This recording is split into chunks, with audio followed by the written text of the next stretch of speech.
So guys चीजें शुरू कर लेते हैं दी अंकल हाउडी से। तो देखो जब से ब्रे वाइट की डॉक्यूमेंट्री आई है ना, तब से देखो इतना तो हम सभी को पता चल चुका है कि एटलीस्ट अंकल हाउडी ने तो रिटर्न मारना ही मारना है। आज नहीं तो कल वो आ ही जाएंगे अपनी टीम के साथ, जिसके बाद न जाने कितनी बार ही डब्ल्यूडब्ल्यूई ने हमें क्यूआर कोड दिखाने शुरू कर दिए, जिनमें से कुछ ट्रैक हो पाए और कुछ नहीं भी हो पाए। तो अभी हाल ही में जब मंडे नाइट रॉ पर एक और क्यूआर कोड दिखाया गया तो उसे जल्दी से ट्रैक कर लिया गया। तो उसमें काउंटडाउन का जिक्र हो रखा था, जो नेक्स्ट मंडे नाइट रॉ मतलब 17 जून 2024 वाले एडिशन पर जाकर खत्म हो रहा है, और जिस पर ये भी मेंशन किया था कि you refuse celebration and the reckoning is inevitable, जिसका मतलब साफ है कि हो सकता है कि अब अंकल हाउडी के सारे पत्ते अगले मंडे नाइट रॉ पर खुल ही जाएंगे। बस अब इंतजार है तो अगले हफ्ते के मंडे नाइट रॉ का, सारी पिक्चर हमारे सामने आ ही जाएगी। लेकिन आपको इंतजार करने की जरूरत नहीं है, आप तो बस इस वीडियो को एंड तक पूरा देखो, आपको बहुत मजा आने वाला है। एंड नाउ आप देख रहे हैं रेसोनैरिक्स एंड सब्सक्राइब करना तो बनता है। वेल अभी 11 जून 2024 को डब्ल्यूडब्ल्यूई ने एक और नाम, एक और टाइटल को पेटेंट करवा लिया है, और वो भी यूएसपीटीओ में जाकर, मतलब United state patent trademark office जाकर। सो जो टाइटल उन्होंने पेटेंट किया है ना, वो है टाला टोंगा, जिसका मतलब साफ है कि एक और ब्लड लाइन मेंबर अब डब्ल्यूडब्ल्यूई में आने वाला है, ब्लड लाइन 2.0 में जुड़ने वाला है। अब हम जानते हैं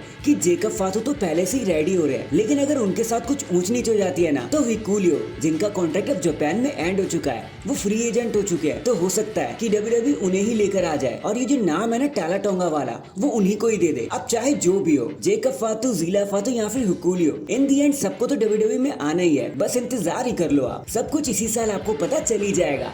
#ब्लडलाइन 2.0। नेक्स्ट जब से रिकोशे के चले जाने की न्यूज आई है ना, तब से देखो हमारे हर न्यूज सेक्शन में वो आते ही जा रहे हैं, बार बार उन्हें इंक्लूड करना ही पड़ रहा है। और इस बार भी कुछ ऐसा ही हो गया, क्योंकि अभी खुद ही एक पोस्ट किया डब्ल्यूडब्ल्यूई ने रिकोशे को लेकर, जहाँ पर लिखा हुआ था कि ब्रॉन ब्रेकर के अटैक की वजह से रिकोशे को भयंकर अपर बॉडी इंजरीज हो गई है, जिसकी वजह से वो गायब रहने वाले हैं, और ये भी नहीं पता कि कब तक रहेंगे। चीजें अनसर्टेन है, अब पता नहीं इसका मतलब क्या है। बाकी तो यार लेट्स सी, अब रिकोशे पिटने के बाद भी डब्ल्यूडब्ल्यूई के साथ रहेंगे या फिर सिर उठाकर जुलाई की खत्म होने का वेट करेंगे, जब उनका कॉन्ट्रैक्ट फाइनली एक्सपायर हो जाएगा। तो देखते हैं भाई क्या होता है, पहले जुलाई को एंड होने दो, अबे नहीं पहले जून को एंड होने दो। इसके बाद अभी हाल ही में ड्रू मैकिंटायर ने अपने एक्स अकाउंट पर एक पिक्चर को पोस्ट किया, जहाँ पे उन सभी रेसलर्स के नाम लिखे उन्होंने, जिनको डब्ल्यूडब्ल्यूई ने कभी रिलीज कर दिया था, जैसे Brodus Clay, Teddy Long, Evan बॉन्ड, कर्ट हॉकिंस जैसे नाम उन्होंने मेंशन कर दिए। एंड ड्रू ने फिर कहा कि देखो मैं भी रिलीज हुआ था, लेकिन मैंने कभी हेडलाइन ही नहीं बनाई, लेकिन अब देखो मैं खुद एक हेडलाइन बन गया हूँ। और इस तरीके से अपनी तारीफ करने के बाद ड्रू शांत हो गए।